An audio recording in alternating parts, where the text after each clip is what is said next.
We are going to retake the contents from unit number 6, section number 3, the Russian Revolution. This is going to be a complex section. It is true that the First World War was also a complex section, but this revolution is complex to explain and to understand because there were many different phases, as there were many different phases in the French Revolution. So I hope you all understand the video. You can stop it and watch it again whenever you want. So we will try to explain the things happening between the 19,000s to the 1925, more or less, so the first fourth of the 20th century. And it is sections 3.1, before the revolution, page 36, 3.2, page 36 and 37, 3.3, page 38, and 3.4, page 39. Okay, we're going to understand the evolution from an authoritarian government, from the Tsar Nicholas II, to the creation of the USSR, so the Union of Soviet Socialist Republics. Okay. So we move to the first slide, that is a timeline. Okay, so to understand this timeline, you have to follow the line.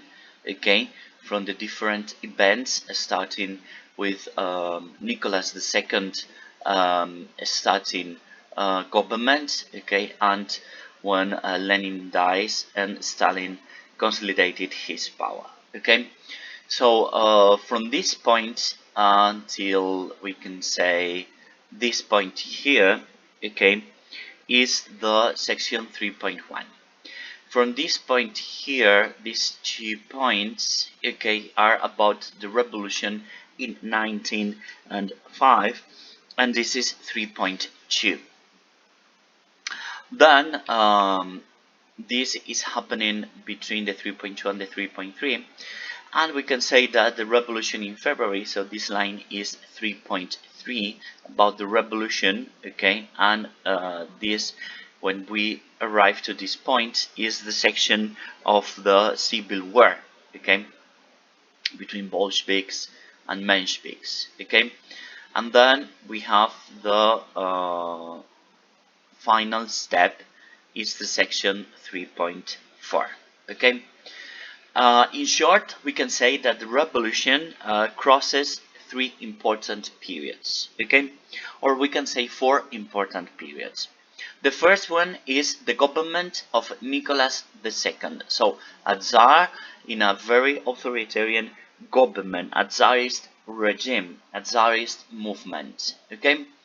The population was against this system of government, so they made a revolution, okay, and after that revolution we arrived to the second phase. The Tsarist regime evolved from an authoritarian monarchy, we can say, to a kind of enlightened despotism monarchy, because the Tsar created a parliament whose name was Duma, and the Duma, and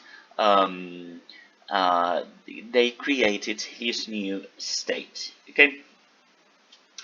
As the Duma system was not working very well, okay, there were a second revolution, in this case in 1917, okay, the Revolution of February.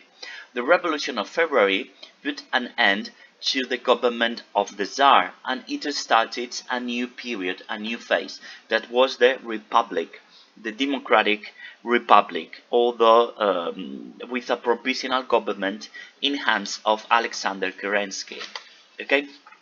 After this phase, which is considered as the third phase, we arrive to the Revolution of October 1917, okay, which is here, okay, in which that democratic republic evolved into a socialist republic in hands of Lenin, suffering the civil war, the end of the World War I, and with the death of Lenin in 1924, we have the beginning of the other section, that is the Stalin government. Okay, so remember, we have the first period, that is the government of the Tsar as an absolute monarch between 1894, okay, and 1905.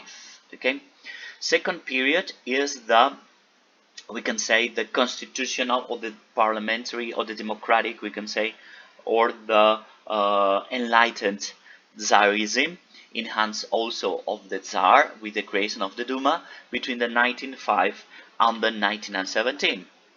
The third period is the provisional government and the Democratic Republic in hands of Alexander Kerensky between February 1917 and October 1917.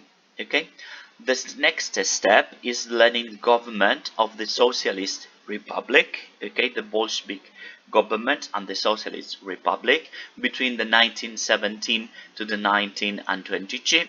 Okay, and from 1922 onwards, we have the USSR, the creation of the USSR. Okay, so I repeat, Tsar between 1894 and 1905, the Duma phase or government between 1905 and 1917, the government of the Democratic Republic between February and October 1917 of Alexander Kerensky, the government of Lenin in the Bolshevik government between 1917 and 1922, and the creation of the USSR between in 1922, and the creation of the constitution of the USSR and the Stalin government in 1924. Okay, the Tsar, the Duma, Alexander Kerensky, Lenin, and the government of the Bolsheviks, and finally we have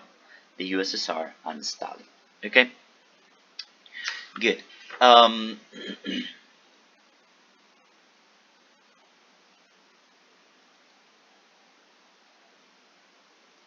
This is a map of Russia in this time. Okay, so with the territory controlled by Bolsheviks. Okay, for example, the conflicts between other options of Marxism ideologies. The territories lost by the Brest-Litovsk Treaty. Okay, the frontiers.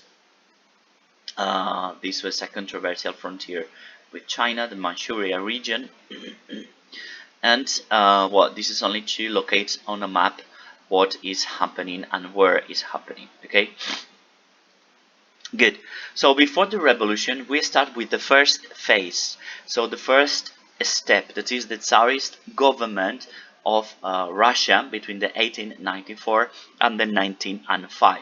Okay, Russia was basically led by an autocratic leader. So the Tsar was absolute, he had absolute power, and the society was basically very agrarian and very rural. So the society was divided into an enormous number of peasants, like in the feudal period. Okay, the economy was semi-feudal, so it was land was possessed by nobles, by a small number of wealthy nobles and aristocrats, and a majority of peasants worked the land.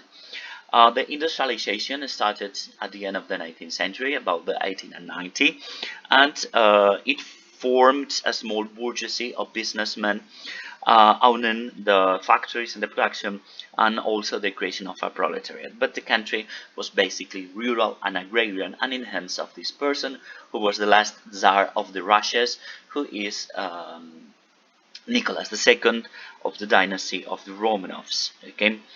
The most important cities in this period were St. Petersburg and Moscow, as you can imagine. Only in those two cities we can find an important number of proletariat. The society was very unequal. and we have the uprising or the appearance of a wealthy bourgeoisie. They were leaders and owners of companies and factories, and they were living very comfortably. Again, in the country, the peasants were poor, and farmers and workers were at the bottom of the pyramid. Okay, so we have this drawing is this is a satiric organization of the society. So we have the at the bottom we have the poor peasants, farmers, and workers. Okay, then we have the middle class of a bourgeoisie. You can see them all seated on their fancy chairs, trying to they are cheering and they are celebrated in a banquet, so they are very happy, so they are not supporting anything. Then we have the officials of the army, the Russian Church, the Orthodox Russian Church, the aristocrats, and finally the czars. Okay, so and you can see symbols like, for example, the eagles here that are symbolizing the empire. So we have a large number of workers, an inferior number of bourgeoisie, then a very prepared czarist military officers, the aristocrats, the church aristocrats. This is the elite, the czar, the family, and the nobles. Okay, and they are supporting, each layer is supporting the superior one. Okay. Good. So we move to the section 3.2. The 3.2 is explaining the revolution of 1905. So this is the second step. Okay. Until this slide, we have the first step or the first phase. It is the Nicholas II autocratic government. Okay, 1894 to 1905. Okay, in 1905. The things were going to change because several things. During this period, the rule of Tsar Nicholas II decreased his autocratic power, okay, in favor of a very a more, we can say, democratic system, because they created a parliament which was called the Duma. Okay, we say democratic in quotations, of course. But why the Tsar was seen as an enemy, or why the Tsar had to decrease his powers? There were many reasons. Okay, first one is the poor harvests at the beginning of the century. Okay, so that was affecting peasants. Okay, so they were suffering a lot, and as you know, as we have talked about, Russia was basically a farmer's country, a very rural country. Okay. The new industry created in cities like Moscow or St. Petersburg helped the appearance of the proletariat, but the proletariat workers were making strikes, so that was affecting also the industrial production. Okay, then the appearance of different political parties. We're going to understand the different parties in this moment. Okay, the creation of these political parties was a very important reason for that. You have a very good mind map on page 36 of your book. And they were increasing pressure on the government. Overall, the middle class or the bourgeoisie was increasing pressure to the nobility. Okay, so we have an industrial evolution, the appearance of proletariat, but also the appearance of the bourgeoisie. The bourgeoisie had not political power at that moment, so they were claiming for that. Remember the French Revolution. So as they were claiming, the middle class and liberals were claiming for power, they were increasing their pressure against the government, and they created different political parties. Okay, but probably the very reason for that was the Russo-Japanese War between the 1904 and the 1905, which was a complete defeat in Russian hands. In this case, because of the control over the region of Manchuria, that is northeastern China today. Okay, Russia was completely humiliated, and this failure was shown as a direct consequence of the incapacity of the Tsar, because the Tsar was the leader of the army of Russia. So if Russia was defeated, the Tsar was defeated. Okay, they thought that that Japan was going to be defeated easily. Okay, so this is a comic. Okay, this is a cartoon that was created by Russian propaganda, trying to show how they are going to defeat Japan immediately. Okay, and we also have the result of the war. Okay, actually, the result of the war was a complete failure. Okay, because the region of Manchuria was evacuated. So this area you can see later was evacuated by Russia. So Russia left behind important cities as inhabited by Russian population, as for example Port Arthur or Italian. Okay, and after this conflict, okay, Japan took directly control over the south of the island of Sakhalin, okay, which was Russian sovereign territory, and also Russia had to accept the sovereignty of Japan over the Korean Peninsula and some areas of Manchuria, and also the fishing rights on the coast of Russia. Okay. So Japan defeated Russia, and also Japanese propaganda was interesting, or international propaganda. They were showing how Russia, who was shown first as a fierce beast in like a bear, was defeated because Japanese invaded Russian territories, entering in Port Arthur, and finally Russia was humiliated. Okay. They were not prepared. So, as the defeat in the Russo-Japanese War was shown as a personal failure of the Tsar, that was one of the reasons for the revolution of 1905. Okay, the appearance of political parties is the second reason you have on your book to explain why the political system changed. But which were those new political parties? As in that period they were parliaments, they were elections, so they were parties in this moment. We have three parties. We have the cadets, okay, which are the Constitutional Democratic Party. You have this in blue in your book. Social Revolutionists, you have it in purple in your book, and the Social Democrats or Marxists, which were divided in 1903 into groups.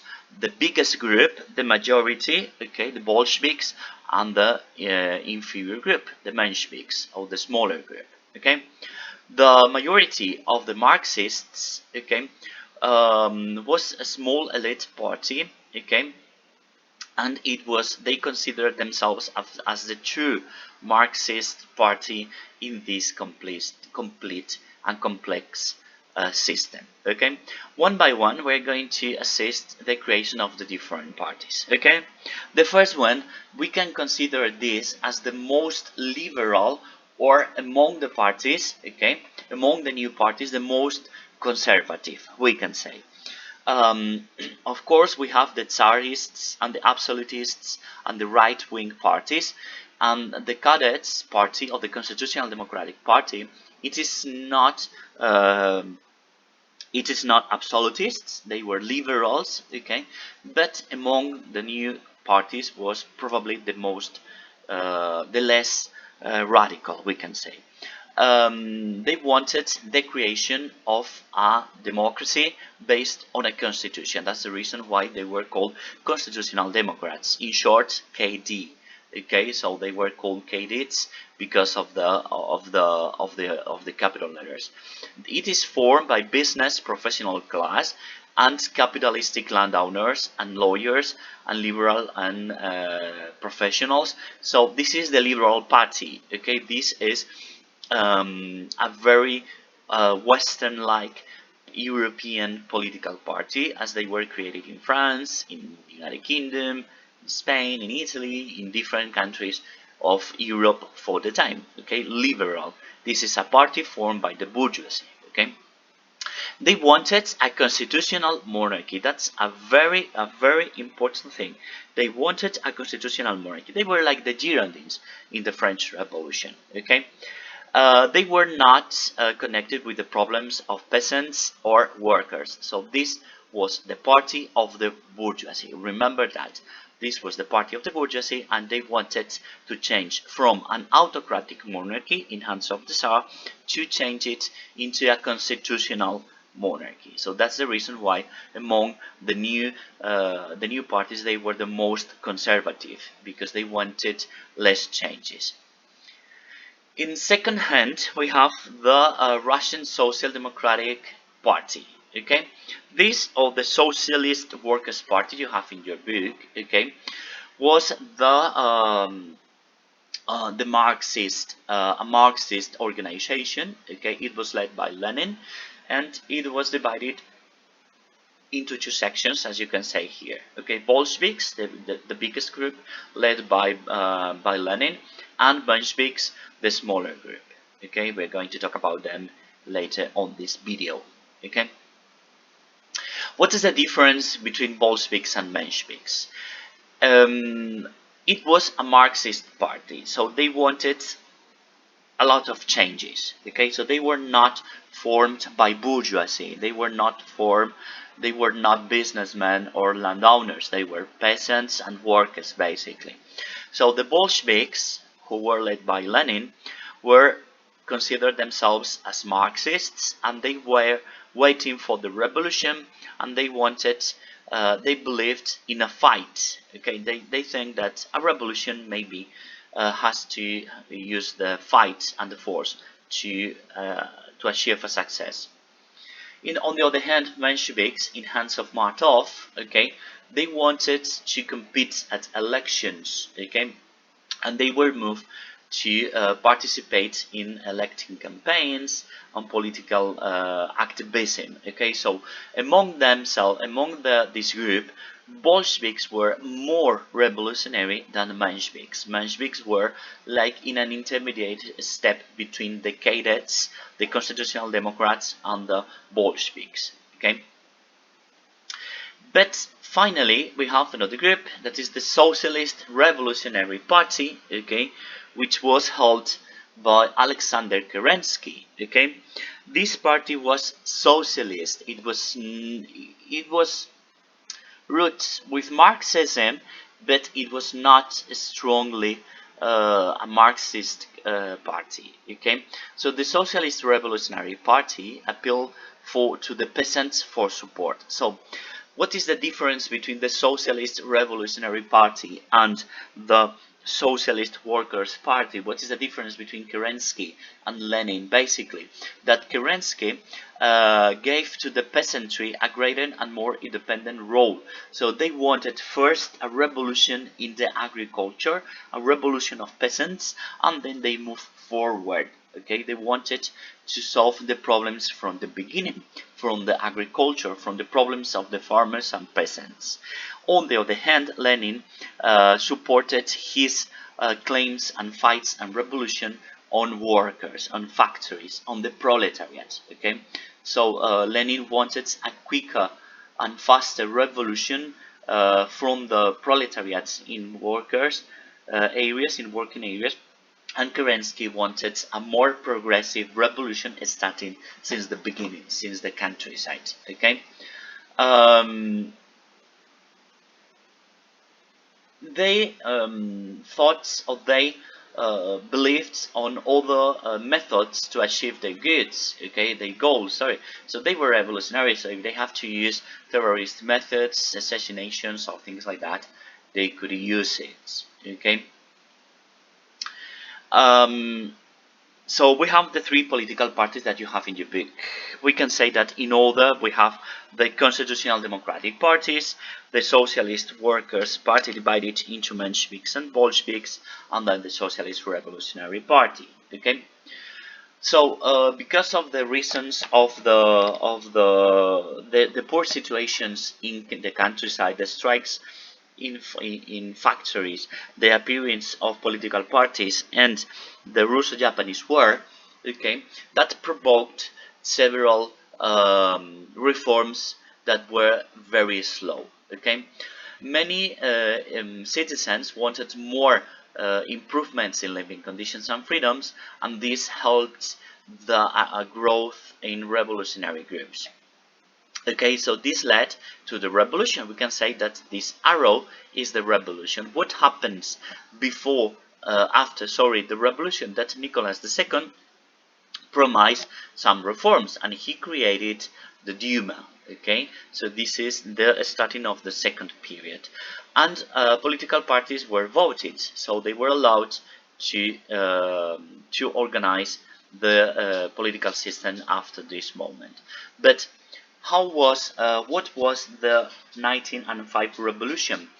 In January 1905, the industrial workers of the city of St. Petersburg moved peacefully to the Winter's Palace, which was the place of the Tsar, the residence of the Tsar. Okay, this revolution was led by protesters, who were brutally suppressed, and they were persecuted by the forces of the Tsarist army. You can see here how the people were attacked and they were shot, and in a process that it is today known as the Bloody Sunday. Okay, you can see here pictures. Okay, so here we can see the line of the army, the palace at the bottom of the picture, and we can see here how the population is attacked by the army. So they were brutally stopped at the front of the Winter's Palace. As a consequence of this, okay,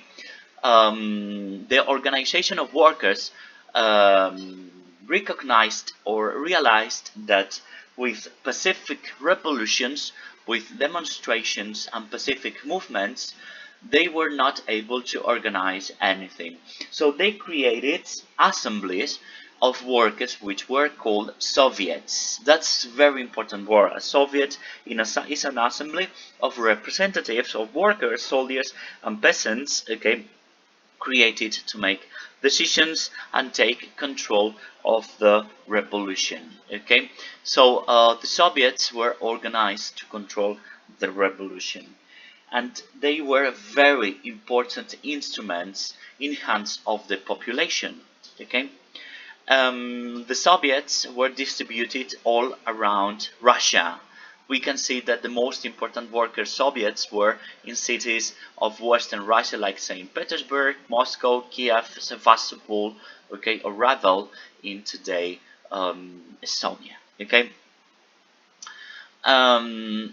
What was the consequence of the government? What was the consequence of the official Tsarist movement? The creation of the Duma, so the parliament. So now, after the revolution of 1905, we have the creation of the Duma one side, and on the other hand the Soviets. So we have two organizations, one which was led by the people, which were organizations of people, the Soviets, and the other one was the Duma, which was the parliament. Okay, was the official seat of the legislative power of the Tsarist Russia. Okay, with the creation of the Duma and the elections of 1906, we start the second period. We still have a monarch, which is the Tsar, but the Tsar was not autocratic. They were not with the absolute power. They have a parliament, and the parliament was the seat of the legislative power. But the democratic system of a parliamentary monarchy was supported, as you can guess, basically only by one party, which is the Constitutional Democrat Party. They were the very successful group of this revolution. In blue here you can see the representatives electing in the first Duma of this party. Okay, so they won the elections and they supported a democratic, a constitutional monarchy. Okay, so this is the second phase, the phase of the democratic monarchy, lasting from 1905 to 1917. Okay. During this period, one of the things happening in this period was the participation of Russia in the First World War in 1914. So the government of of Nicholas II, and supported by the cadets and supported by the liberals and the parliament, they entered into the war, and they participated into the war. And you can see on that map in 1914 the advance of Russian front. Sorry, but once the revolution started in 1917, you can see how German and Austrian armies advancing eastwards. Okay, so that was a very important point for the Russians to withdraw the war in 1918. Okay, Brest-Litovsk Pact. Okay, we have here this. Good. So between the 1905 and 1917, okay, is this period here. Okay, the most important fact was the entering of Russia in the World War First. Okay, one, and also the successive democratic elections. Okay, in hands of the cadets, the constitutional Democrats. Okay. So we're going to see now the 3.3, that is the 19 and 17 revolutions. Okay, basically this one and then this one. Okay, was the first one, the second one revolution, and then the civil war. Okay, and the establishing of the USSR. Okay, we are going to see these different steps here. So we move to page 38, section 3.3, the 1917 revolutions. So in total, there were 3 revolutions. Okay, one in 1905, changing an autocratic government of the Tsar to a constitutional monarchy. The second, the February Revolution in 1917, changing the constitutional monarchy to a democratic republic. Okay, and the third revolution, which was in October 1917, changing that democratic republic into a socialist republic. Okay, good. So the February Revolution. Okay, in February 1917, there was a successful revolution of workers in Petrograd. Petrograd was the name of the former coal city of St. Petersburg. And that was supported by the Soviet of St. Petersburg and the soldiers and peasants. They protested because of the war. Okay, as the war, as the Russo-Japanese War was one of the reasons for the revolution in 1905. The First World War was one of the reasons for the revolution in 1917. Well, after that, the Tsar Nicholas II was forced to abdicate. He abdicated on his nephew, okay, the Prince Michael, but he also abdicated. So the government, the executive power, was without a recognizable figure, and finally they formed a provisional government.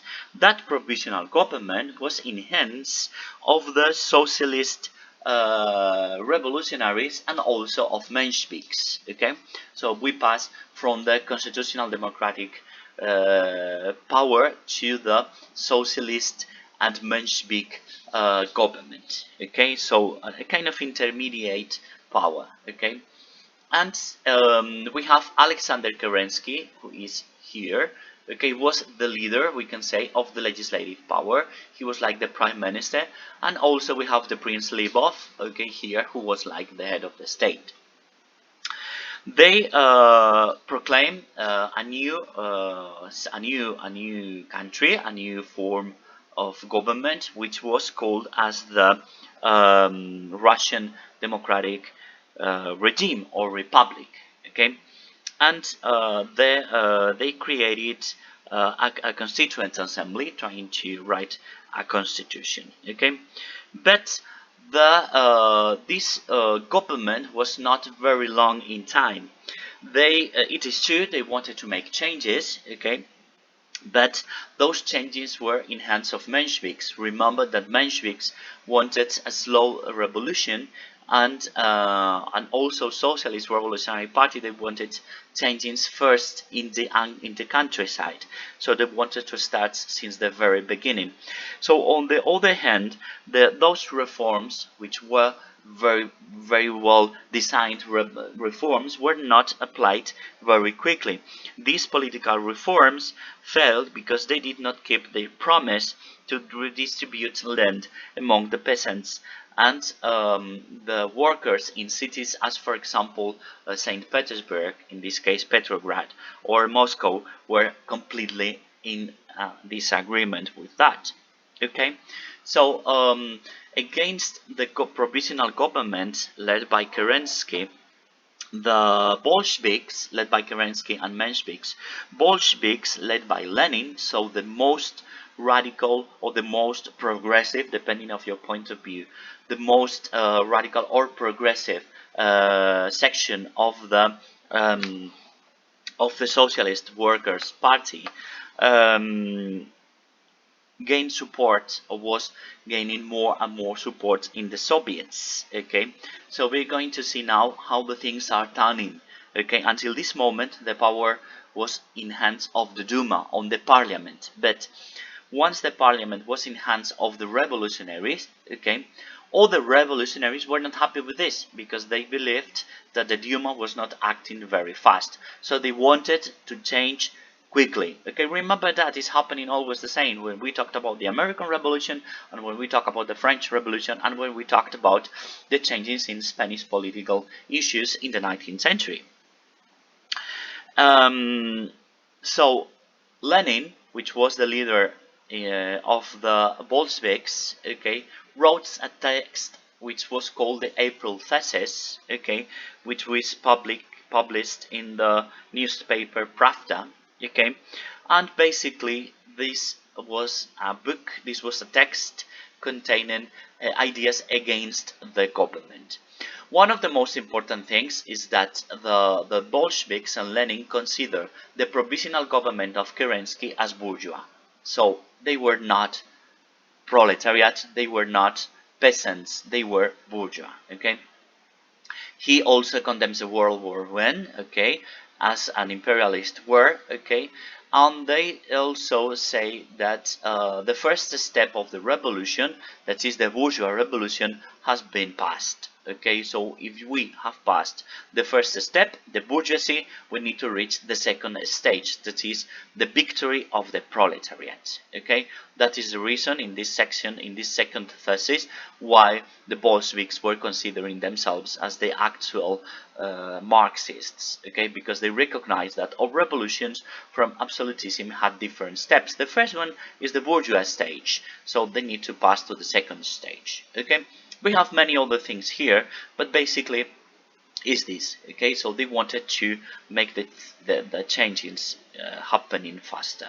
Okay, and Lenin was proclaiming those theses in all his meetings, and he was convincing and attracting people to his rule, to his revolution, we can say. And in October, the revolution, the Bolshevik revolution, called like this, Bolshevik revolution, organized into Soviets and led by Lenin and Trotsky, okay, they made the provisional government fall, and they created a new state. So this is the third state of the revolution, actually the third state, or the second after the bourgeoisie stage. Okay, that is the creation of a proletarian government that is called the Council of People's Commissars. Okay, the Council of People's Commissars had this symbol. Okay, so this is a symbol. This, as you can see, those are symbols of working class in the countryside, in a factory, and also in the countryside. Okay, a cycle. Okay, so we have the hammer, the cycle, and the hammer, which are the symbols of the workers in the city and the workers in the countryside. And here we have symbols of the countryside, like for example wheat and all the type of cereal. Okay, so this is the seal of the Council of People's Commissar. Okay, Lenin became the leader of this government. Okay, and they made some decisions. The first one was to stop the war, the participation in the war, and to sign the Treaty of Brest-Litovsk, which was a city. You can see it here. Okay, and after this this measure. Also, they, for example, distributed lands amongst the population. They changed the name of the Bolshevik party by the Communist Party. Okay, so they were called since on the Communist Party, and they created the Third International. Remember, we talked before this period. Um, in class we talked about the first and the second international. Okay, the first one, okay, the problems with the different sections, then the second one, which is the socialist international, and now the third one, which is called the Comintern, from the words communist or communism international. Okay, um, um, and the third thing, important thing happening in this period of the Council of People's Commissars was a civil war. Okay, so once Russia withdrew from the First World War, they believed they experienced their own civil war. Okay, if you can imagine, this war was against the Bolsheviks. Okay, and also the Mensheviks, liberals, absolutists. You can see the Orthodox Church. Okay, so everything, everyone except the Bolsheviks. Okay, so a revolution, in this case, a counter-revolution against the revolutionaries, when the revolutionary ones, which were the Bolsheviks. Okay, in this Russian Civil War, we have that the Bolsheviks were only powerful in Western Russia, in this area, in that darker pink. Okay, here you can see, we can see the area controlled by the Bolsheviks. They were surrounded by other powers, okay, and with foreign powers, but they were more skilled in several things, and they were able to win the war. So you can see here how the Bolsheviks were actually surrounded. Okay, it was concentrated the most important cities. Okay, basically Moscow, for example, Petrograd. Okay, Minsk. So the most important industrial cities. Okay, and in this civil war, okay, the red area is showing the Bolshevik area, and the other area is controlled by Mensheviks and other options. They were actually surrounded, but they were able to win the war. Okay, in next slides you have in Spanish the definition of the different forces in the war. The Bolsheviks created the Red Army. Okay, the Red Army. So the Red Guard was changed into the Red Army. Okay, that was the army of the Bolsheviks. Okay, on the other hand, we have the White Army, which was an army formed basically by Mensheviks and other supporters of the monarchy.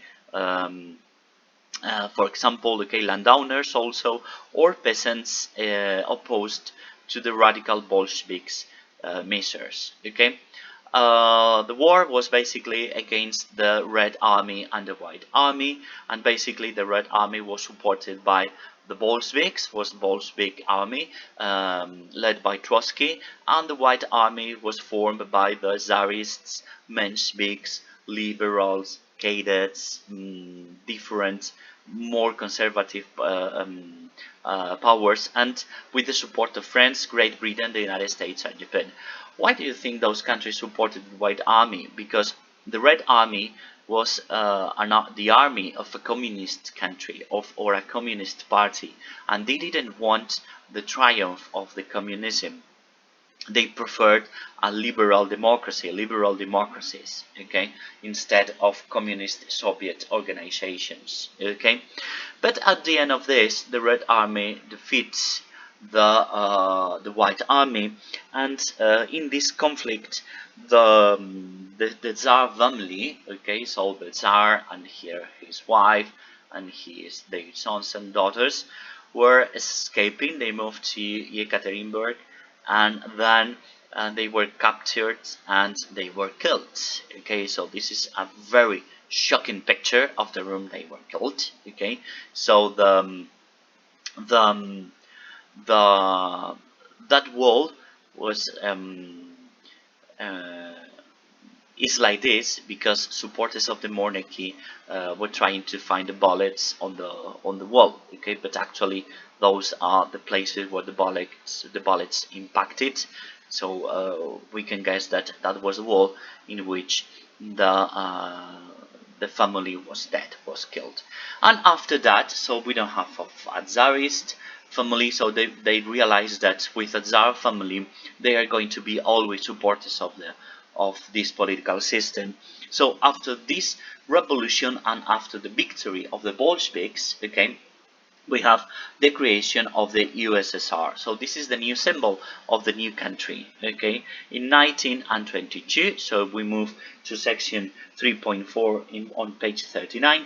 In 1922, the Soviet, the Council of the People's Commissars, and after the war, the civil war, the Bolsheviks were alone. They were the only ones in power, okay, so they defeated all their enemies. And in hands of Lenin, they created a new country, a new nation, which is called the Union of Soviet Socialist Republics. So the Union of the Republics of the Socialist Republics organized in Soviets. Remember that Soviets were assemblies, okay, so they were republics, so no monarchies. They were socialists, so they were not liberals, they were not absolutist, they were socialist. They were thinking in workers and proletariat, and they were organized in Soviets, okay, so they believed not in parliaments but in assemblies, okay. That is a very different thing, okay. So how was the political organization of the Soviet state? Was organized in two lines, we can say, in two lines, or in two columns, we can say. One is the party, okay, we can see in these red arrows the party, okay, and the other one is the Soviet, okay. The party is the political organization and the Soviet is the social organization, okay. And so there are two columns, or two types of power, we can say, and they were horizontally. We can show different levels: local level, okay, so in cities; regional level in provinces or republics; and national level, so in all Russia, and the supreme social or Soviet organization, okay. So how was the Soviet organized? The Soviet was organized in different assemblies at local level, so in cities and towns, okay. Those were organized in regional Soviets, okay, which were like one Soviet per region, and those regions were formed the Supreme Soviets, okay. So the political power was held in these Soviets, in these assemblies, okay, and they were controlled by the proletariat, and they had the legislative power, okay. So the Soviets had the legislative power because they were not parliaments. They considered parliaments and democracies as a bourgeois thing, as a liberal thing. So they didn't want a parliament, okay. On the other hand, we have the political party. The political party, which was the only political party, and this period was called the Communist Political Party of the Soviet Union. That was the only political party of the nation, of the state, and that was controlling the nation at different levels: local, regional, and national. Okay. It represented the interests of the workers, and we can say that it's a kind of executive powers, we can say. Good. Um, then in other hands we have the economic policies, okay. The new economic policies were the economic policies Lenin wanted to apply after the war. But here we have a tricky thing, because Lenin and Bolsheviks which were extreme communists, okay, we can say, or if you don't want to use the word extreme, we can say they were very theoretically communists, okay. They wanted to apply communism, expropriating, for example, lands from landowners, okay. But Lenin was forced to postpone this socialist revolution, because after the war there were shortages and poor harvests. So the new economic policy was not specifically communist. Okay, so Lenin decides to bring back capitalism. So that could be shocking, because after all that problems and conflicts created, one of the first things that Lenin implemented was not specifically socialism, but capitalism. So he allowed the capitalist system to exist to increase production. So peasants could sell their products. Okay, they were allowed to sell their products, their surplus of grain, to obtain a profit, but paying a tax on what they produce. Okay, so Lenin wanted richer farmers to pay more taxes, basically. Okay, small factories were handed back into private ownership. Why? Because the country, the state, could not afford so elevated expenses. Okay, and the most important industries were still controlled by states. Okay, so the government was only maintaining in their hands the most important industries, because some factories, small factories, and agriculture was in hands of a capitalist system.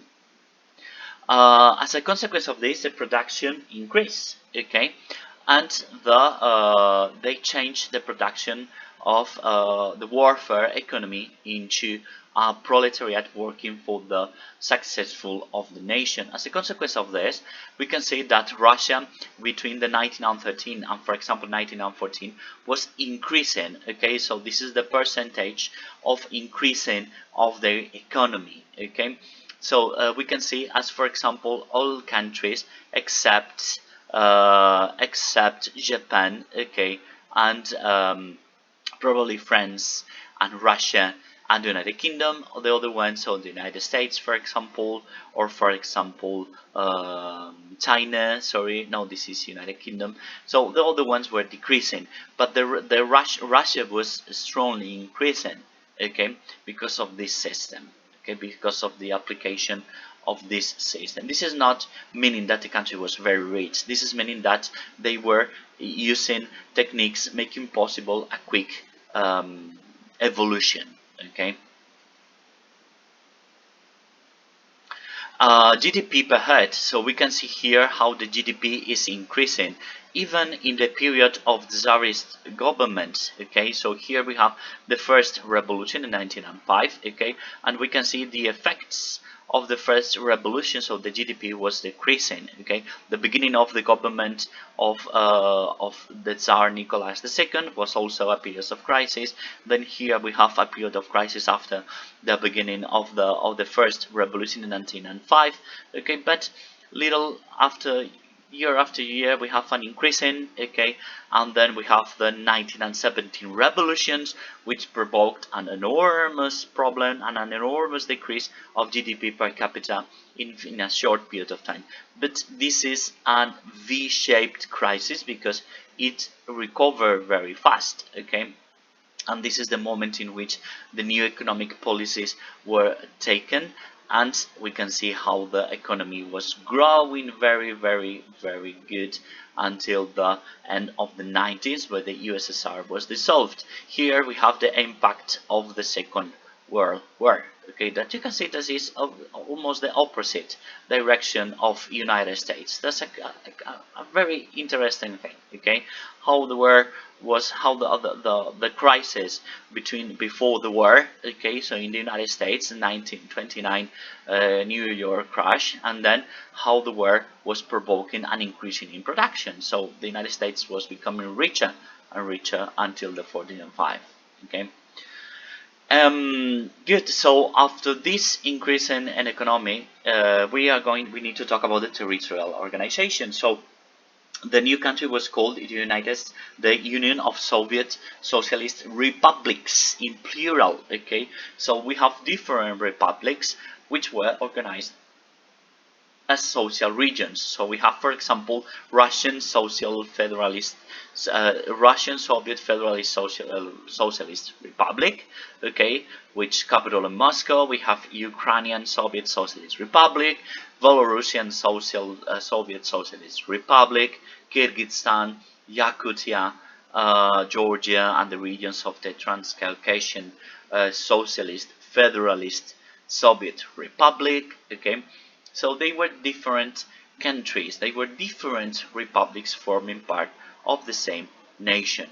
They wrote a constitution in 1924 establishing this economic system, this territorial system, and this political system. Okay, and in 1924, Lenin died, and the power passed to the next man in power, who was Stalin. Okay, and the evolution of the Soviet Union in hands of Stalin is another story.